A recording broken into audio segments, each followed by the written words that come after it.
Good morning, everybody. Happy Thursday. Looks like it's going to be a pretty good day here. I hear somebody in my little neighborhood's already out cutting grass. Hear the sound of lawnmowers running. So, going to be a good day. How's everybody doing today? Let's see who we got hanging out with us today. Oh yeah, we got a bunch of folks over here. Let's see. Dave Clemens, Big D in the house. Happy Thursday. 55 now, 65 later. Gorgeous Brooklyn, Michigan. All right. Here's old Dwayne over on Facebook from Cornwall, Ontario. Sensational Cornwall, Ontario. Excuse me. Yeah. There's Hitch Hamilton. Says, good morning, everybody from muggy Southwest Florida. Going to feel like 100 degrees today. I'm not sure what it's supposed to get up to here. It was downright chilly yesterday. It was definitely long sleeve shirt weather, if not even a light jacket. But it's supposed to get back up way up high 70s, I think, today. So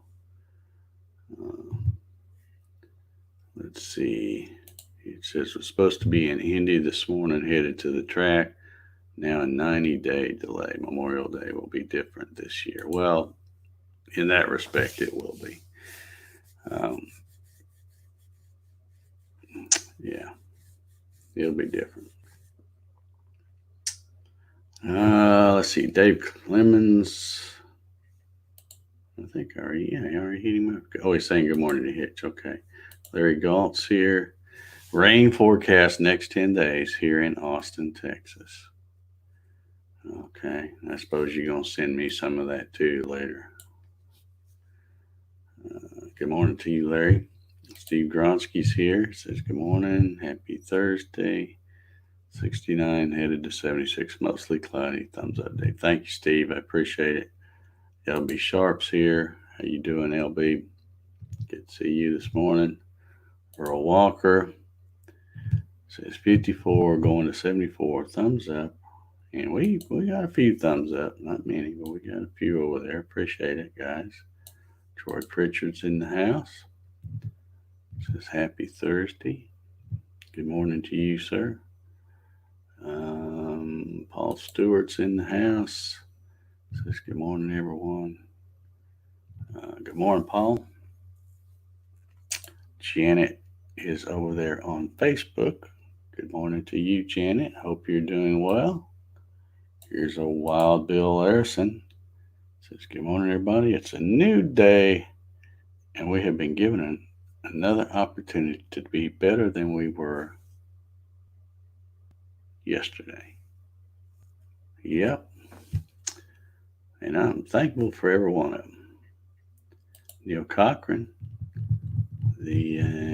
from Germany, I think is where he said he was at. Good morning.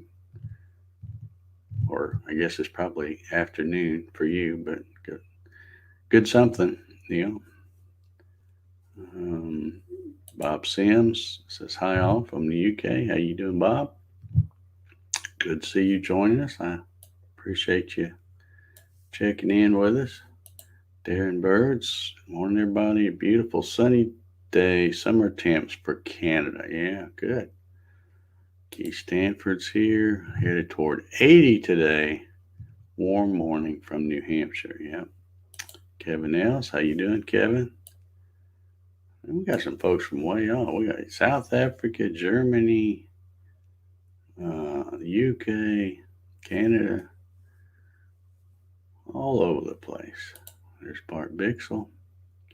Good morning, Bart. How are you this morning? Hey, looky here. There's George. How you doing, George? I hope you're doing well. I don't know. I know you're in Michigan somewhere, but we were worried about you. We didn't see you yesterday, and with all those floods and things going on up there, Hope you're doing well. There's Troy's better half, Christina. How you doing, Christina? Beautiful sunny Michigan. That's good. There's Steve in Toronto. Says good morning all. How you doing, Stephen? Good to see you. Jeremiah Brown says work as usual. Yeah, well, you're essential, buddy. What can I tell you? You're essential. Um, let's see. Wilson Rubottom is here. Morning, everybody. Prayers for the folks in Michigan flooding. Yeah. By the way, I did. I hate to bother people because when they're in the middle of a flood thing, they're busy and don't have time. But I did send a message to Jim Senecola, and let me pull it up here, and I'll tell you what he told me yesterday. I can find it. Here it is. He says, asking him if he's doing okay. And he says, doing okay, pumping water out from below the basement to keep it out. There have been 4 breaches of dams. Dow Chemical has shut down operations, extensive flooding. And so you can tell he's busy because he's not kind of short and to the point there. Then he goes on to say, storm sewer system is not working and an east wind is blowing water in from Saginaw Bay, hindering the flow of water to get out. And this was yesterday at about 1:30 p.m. So I started to send him a message this morning, and I thought, the guy's, as long as I know he's safe, that's the main thing. But, right now he's probably just too busy to. I know I would be cussing if somebody sent me messages when I had some kind of disaster going on here. I don't have. So anyway, so they're safe, but as expected, they got a mess to clean up. There's Johnny over there on Facebook. Good morning, all. Going to be a cool 93 in Goodyear, Arizona. And Janet wants to know if the fires are out, Hitch, and I want to know that too because he hadn't mentioned it in the last day or so. So I'm curious about that. Okay, yeah, I just answered that.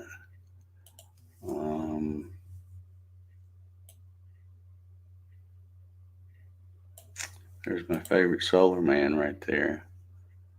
On my way back to the roof, trying to get done before the rain. All right, well, hope you make it, Ryan. There's Mike Reynolds. How you doing, Mike? Good to see you here, buddy. George is asking about Jim, too. I guess George doesn't live near that area then. Yeah, we missed you yesterday, George. We was looking for you because I know there's a lot of folks from Michigan, but I don't, when all that happened, I didn't know. Of course, when they said Midland, I knew that was where Jim lives. Let's see here. Looks like some pleasantries going on. Gary Brady's in the house this morning. How you doing, Gary? It says 75% contained. Okay. So they still got a little ways to go, looks like. George says, the water gave a good fright. The rain was coming down so fast, it came off the roof, missing the eave trough. The Midland area is about 110 miles north of me. Pray for them. Yeah, we will keep them in our thoughts and prayers for sure. Doug says, morning all. Cleaning the barn this morning. All righty. Yeah, and I learned something new about Doug yesterday on Facebook. Could have sworn he was a vegetarian, but well, I guess not.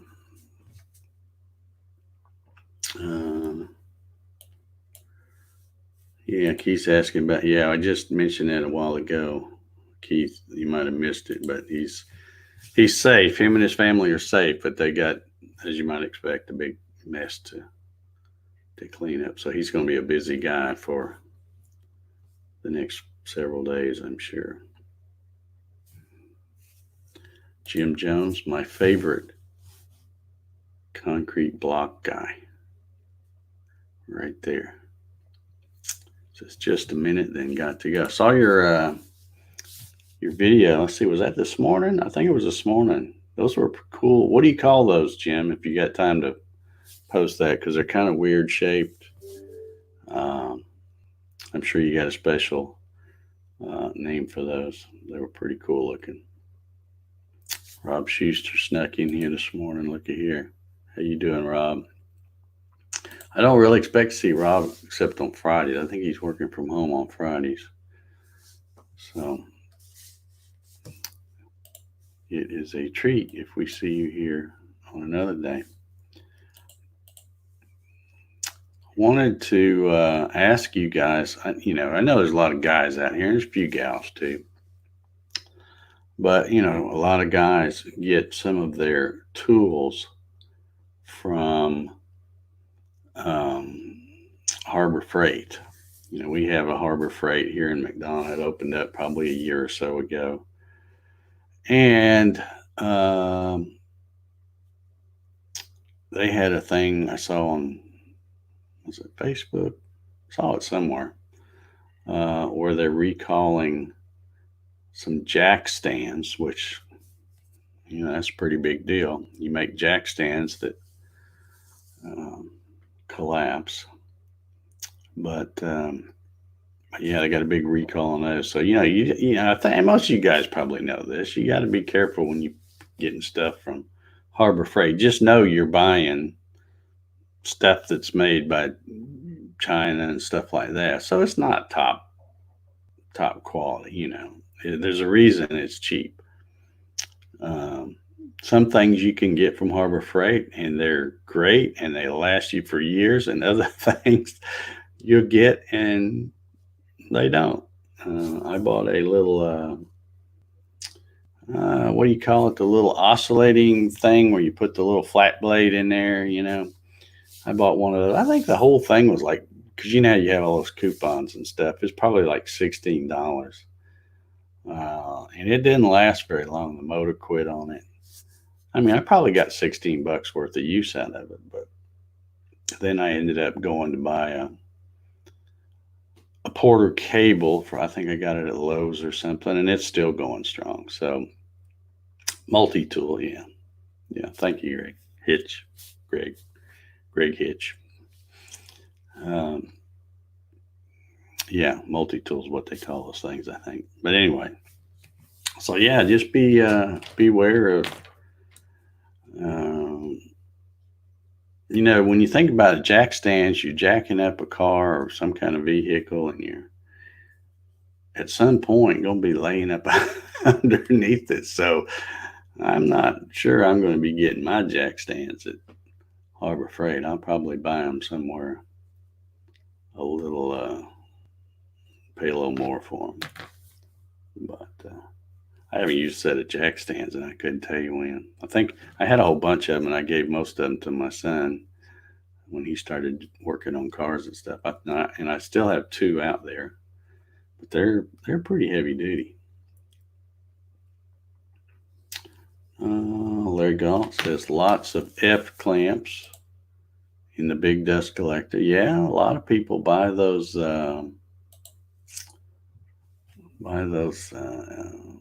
Dust collectors. They're real popular.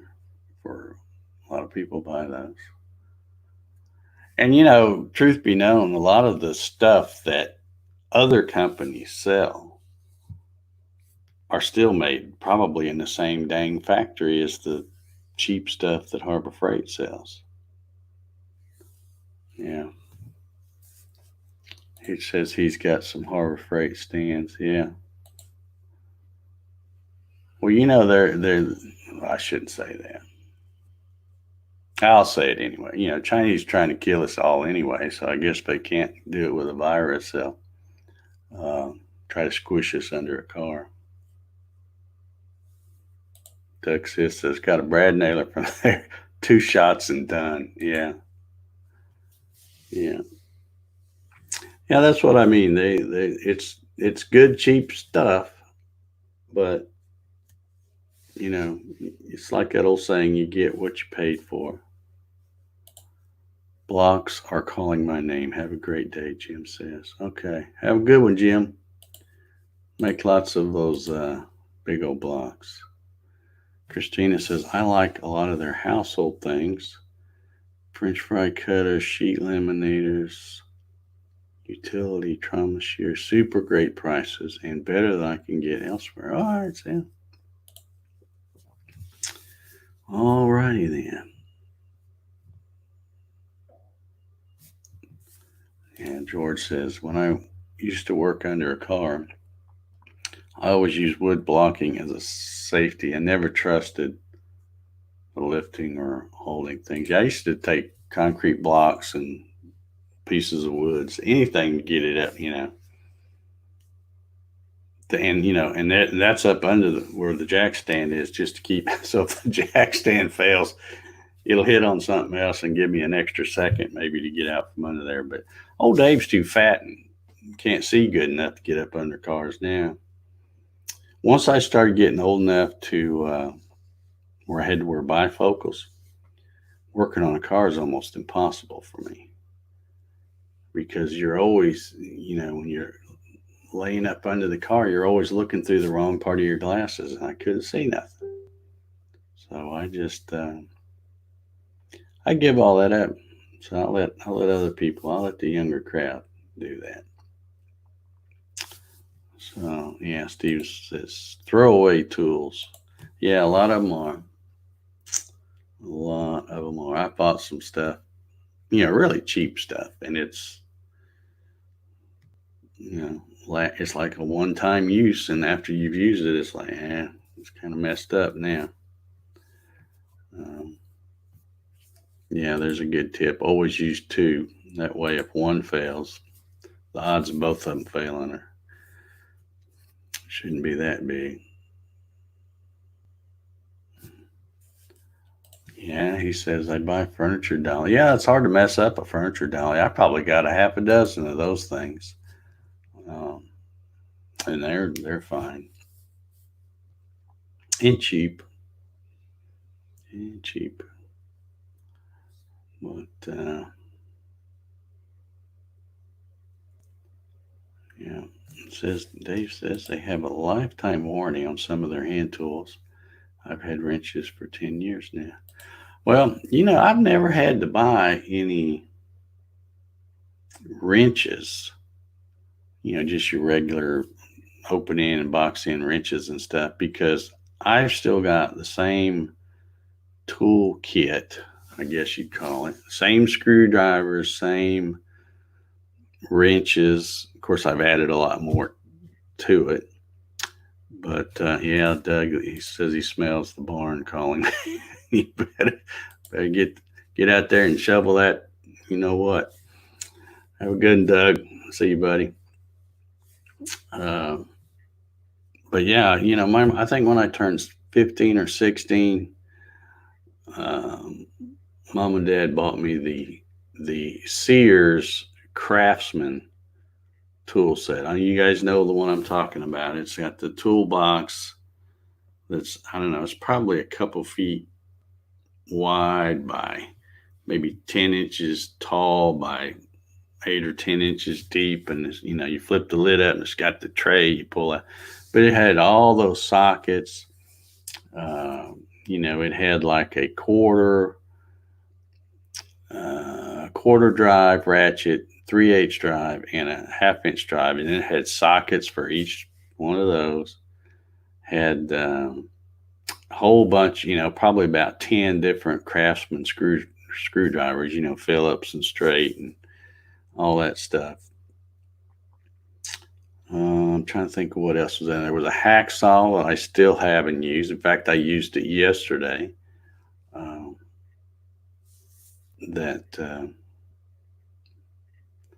Let's see, what else was in it? I mean, just all kinds of stuff. So that's why now I've got a lot of other tools since then. I remember I bought a car one time, an old,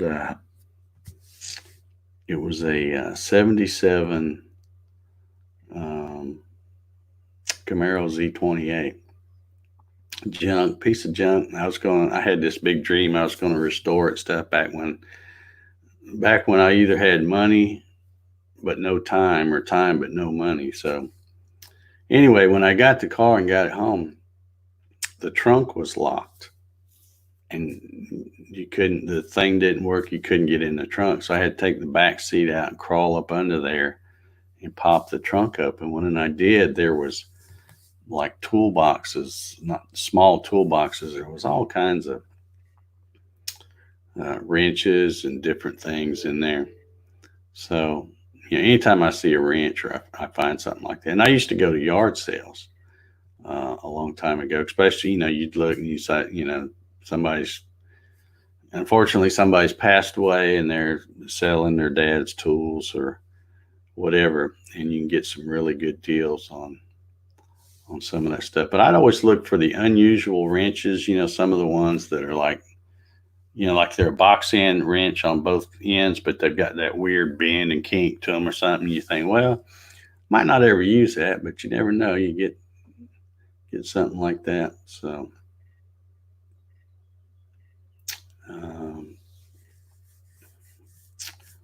yeah. Anyway, let's see. Yeah, Hitch says Craftsman. Dave says he still has it. Yeah, I mean, they last forever. Yeah,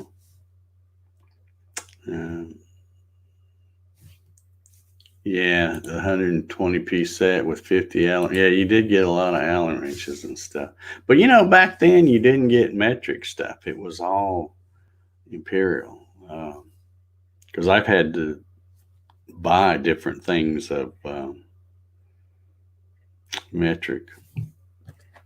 And I've got all kinds of stuff now. I don't have as much as I used to because, like I said, when my son started working on cars and stuff, I just said, you know what, I'm too old to use this. I had all kinds of specialty stuff that I'd bought to use maybe one time.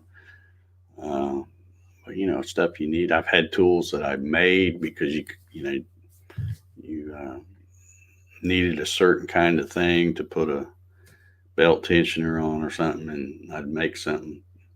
So I just gave most of that stuff to him, but I kept all the basic stuff.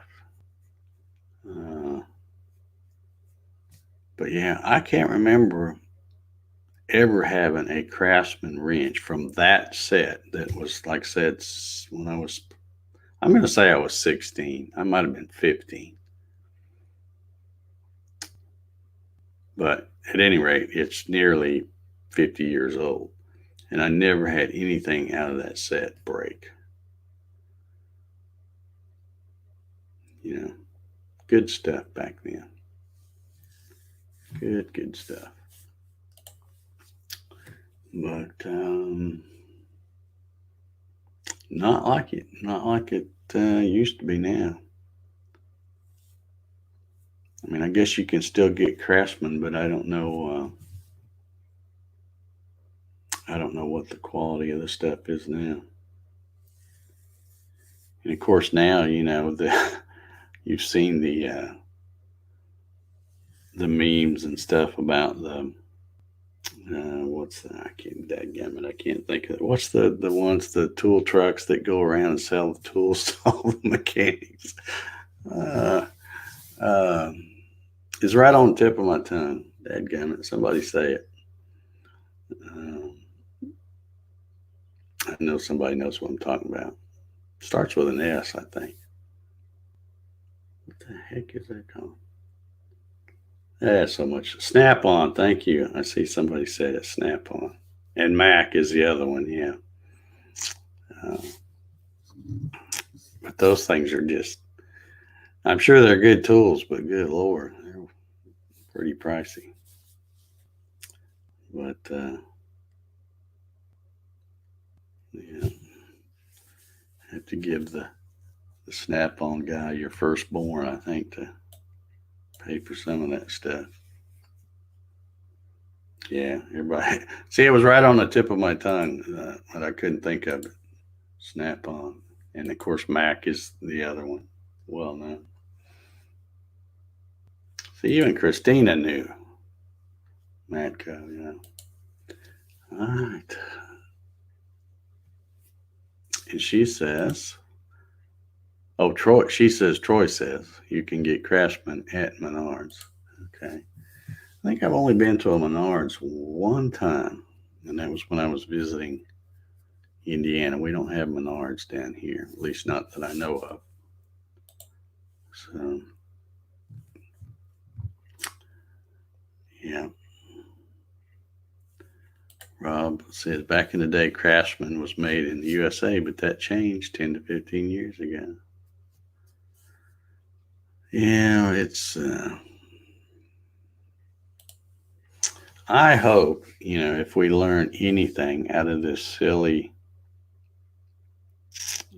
Corona stuff, that people will wake up and go, you know what, we probably should make some of this stuff over here. Why? I mean, you could see it coming. I could,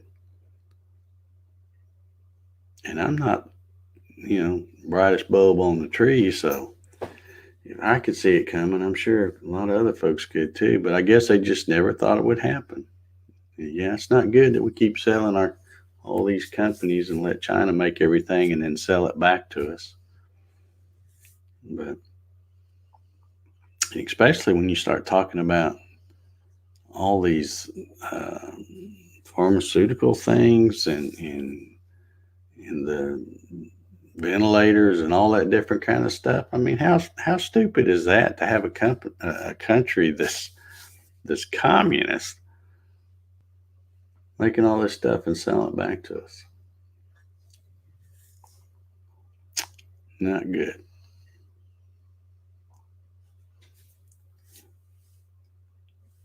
Snap-on tool guy would come by shop every other week. Yeah. I know I used to just shake my head sometimes because my son would, back when he was really into that grease monkey stuff, he'd say, yeah, let me show you this new tool I got. And I go, yeah. I go, how much that? He says, oh, it's no problem. You just get it and you pay week or whatever on Snap-on. I'm like, what do you owe that guy? He tell me, and I'm like, oh my God. I said, I hope it pays for itself, then. Larry says Craftsman is following through on their promise to produce more tools in the USA. That's good. That's good. It says the new Craftsman tool plant will break ground this summer. Expected to be completed in late 2020 with the new 425,000 square foot facility. That's awesome. Yeah, that's on. Is it in Texas, Larry?